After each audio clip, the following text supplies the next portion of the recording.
So there's a phrase, we are the music makers, we are the dreamers of dreams. I say to our staff that we are the facilitators of dreams. Welcome to the Time Well Spent series powered by AIB Merchant Services. In this series, we tell the stories of business leaders who understand that the customer's transaction experience is as vital and equally seamless and premium as the experience in store. In this episode, we meet John Paul Pryor, General Manager at MusicMaker.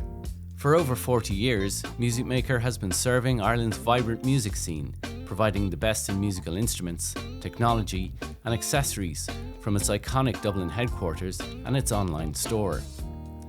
We find out from John Paul how this institution of Dublin's music scene emerged, how he serves his diverse customer base and blends the magic of the in-store experience with the growing demand for online transactions. Hi, my name is John Paul Pryor. I'm the General Manager of MusicMaker. So MusicMaker was established in 1980 on the north side of Dublin City. It was established by Lawrence Kerr and his nephew, David Kerwin. Lawrence would have went over to England in a truck and picked up big brands like Fender, Marshall and brought them back into 1980s Dublin. And in 1986, they purchased this building on Exchequer Street in Dublin. So at 29 Exchequer Street, where we are today, in 1986, the city, and this part of the city would have been quite different. A very run-down, dilapidated part of the city, so completely different to what it is now with all the amazing restaurants, all the amazing craft shops and coffee shops that are in this area. MusicMaker at the time, it was the big store in the country. It was edgy, it was rock, 1980s Dublin, the Dublin of U2. And it was the go-to. It's like a musician's mecca where musicians would meet each other. As a young lad from Sligo, when we used to come up to the Big Smoke, it was part of your trail that you kind of had to do a rite of passage to walk into MusicMaker, this iconic store in Dublin city centre. But you always knew there was something special about it, walking up those granite steps, the guitar neck door when you walked through, and just the utter awesomeness of seeing all those guitars hanging on the walls. If I was being honest, I found it quite an intimidating shop. Originally, I suppose that was a music store attitude that you'd find anywhere in the world, where probably a little bit condescending when you'd walk in. Rather than allowing you to pick up an instrument, the guitar salesperson would play a riff and blow you away. So it was intimidating for some people, but an amazing store. I always thought there was a magic about it. I always felt there was like enormous potential. I joined MusicMaker 16 years ago, and yeah, I've been here ever since. When I took over, the company was in a bit of a bad place. I suppose it was a transition, and there was a question mark over whether the company would have continued in operation. The internet and selling online was just starting to creep up against retailers. So I think MusicMaker possibly got caught on the hop, having been such a dominant player in the market. Maybe with their customer service wasn't quite where it should have been. Maybe the prices were a little bit higher than they should have been. And I think a lot of musicians at the time in Ireland would have turned away from a lot of the retailers and started buying online through European-based websites. So I suppose the challenge when I took over was trying to win back customers, trying to convince musicians that MusicMaker was a place where you could find good value. Also that you'd have a welcome coming to MusicMaker, and that it wasn't that intimidating atmosphere, and that it wasn't just for rockers, that we were as welcoming to mums and dads, kids learning, picking up their first instrument. For a lot of people and a lot of businesses on the high street, I'm sure there was a time where you'd look at e-commerce and you go, oh, that's not who we are. We know that they exist, but we exist as bricks and mortar high street retailers. And how everything was done is not how it has to be. I felt I had to change a lot of different things, one of which was a huge emphasis on customer service. We changed the layout to put electric guitars on the first floor, along with acoustic guitars, and then all our fast-moving accessories on our ground floor, so that when customers were coming through the doors, they were welcomed, helped out with any accessory they needed, and then if you wanted specialist help, you were able to go to the first floor where the electric guitars specialists are. We've had our best years in our history. I suppose now, where the dust is settling, certainly for us in MusicMaker, is really Exchequer Street is experiential. It's about coming in and hopefully getting amazing advice, amazing expertise, speaking to our staff, but we'd be quite happy for you to come through our doors and buy from our site at musicmaker.ie. So I suppose our bricks and mortar store now has become a showcase for our e-commerce site. We've got our distribution company, we've got our retail store on Exchequer Street, we've got our e-commerce business, we've got our education business, and all those revenue streams are pulling from one stock.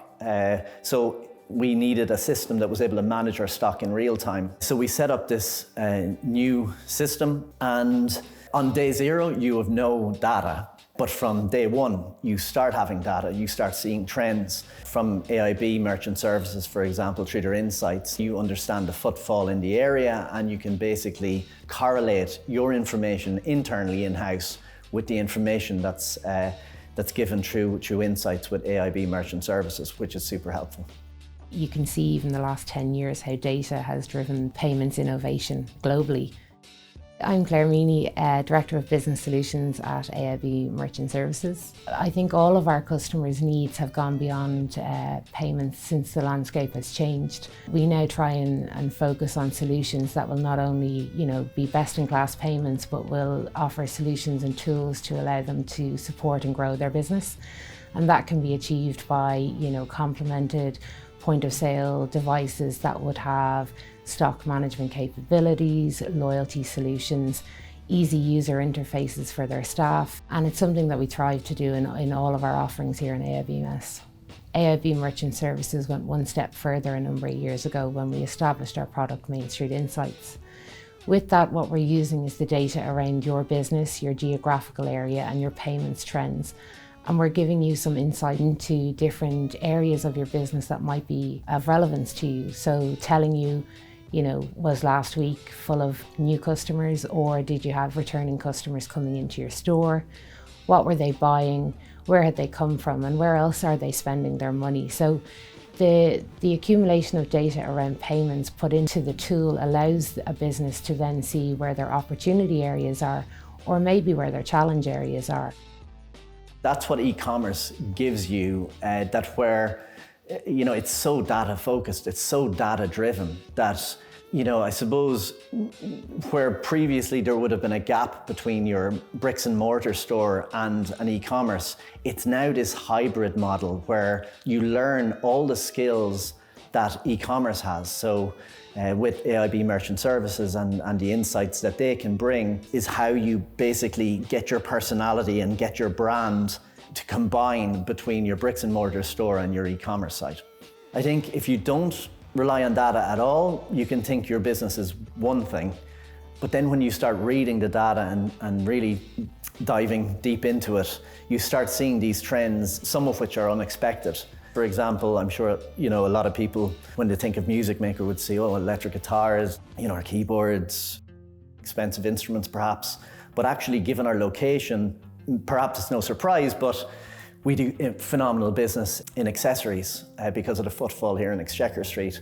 So following the data, we put much more of a focus on our accessory business, fast turnover product. In 2013, when we put in the system, we were doing 8,000 sets of strings, and last year we did 23,000. That came about by just focusing, reading the data, and seeing the importance that particular category played within the company. You need to keep evolving. If you're a business that's been around for 40 years, you don't get to that point and continue without being agile. We had the system that was giving us the data. I said there's more business to be done in ukuleles. And we had all these different, brands of ukuleles and colors of ukuleles. And obviously the rock staff weren't delighted. But the data was showing us that was a whole segment that we didn't exist in. And specifically in COVID, we sold 8,000, online through education, we sold 8,000 ukuleles. We're all customers, so whether it's going out to restaurants or whether it's buying clothes, we know what good customer service looks like. And I suppose it's critically important that we also know that we're not a big warehouse in the middle of nowhere in Germany, and we can't carry that amount of stock. And we can try as best we can to be competitive from a pricing point of view, which I feel we are. But our key differentiating factor is that it's our history, it's that we're here, we're Irish, but more than that, it's our customer service has to be absolutely exceptional. And I think it's very hard to compete with that. We have just some top staff at the moment, and that commitment to knowledge about the instruments, but also the personal side of it, that you're not condescending to your customers, that you meet the customers at whatever level they're at, whether it's, as I say, a beginner or whether you're a touring musician. We treat everyone equally. That's a major commitment that we make, and I think we've certainly turned that around from my own experience. I know myself that when I walk into MusicMaker, you feel something when you walk through the doors. Like, we basically took the whole experience and then just warmed the whole thing up in terms of, you know, being much more welcoming as a music store where all our staff are musicians. You know, being a musician, it comes out through your pores. And that can be seen in our reviews on Google. Very rarely do people compliment MusicMaker on the amazing range of instruments that we feel we have, or its pricing. Maybe now our e-commerce site is doing well, so it's a lot of compliments on our delivery times. But it's usually 90% of the time about our staff. It's about amazing customer service, you know, inspired my little kid, made me feel so welcome. So I think that's the best demonstration that we've turned a corner in terms of being much more customer focused. Back in 2016, we won the Best Specialist Shop Award with the Irish Times. I think that was a good stamp of approval to what we'd achieved in terms of changing the perception of the company. I think John made it very clear that his focus was, when he joined the business, around enhancing that customer experience. And in order to do that and put the time and effort in to achieve that, they need to have the business solutions that are going to work in the background. And that's why a point of sale device with a stock management system and data to allow John to know where the areas of focus are so important. The needs of retailers have completely changed over the last decade, if not longer. It's no longer a viable business solution just to be in the high street, because you need to be able to reach the wider market with your product and service. In the payments world, we call that, you know, an omni-channel solution. And I think that's a bit of a buzzword that people don't necessarily understand. So what does an omni-channel solution look like?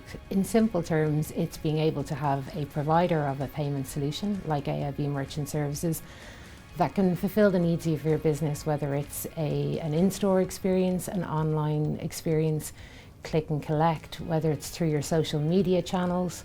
You know, the way people buy has completely changed, and the way that the retailers need to keep at pace of that is having a solution that will fit the intricacies of each need in each of those segments, but having it as one solution that effectively is managing their business.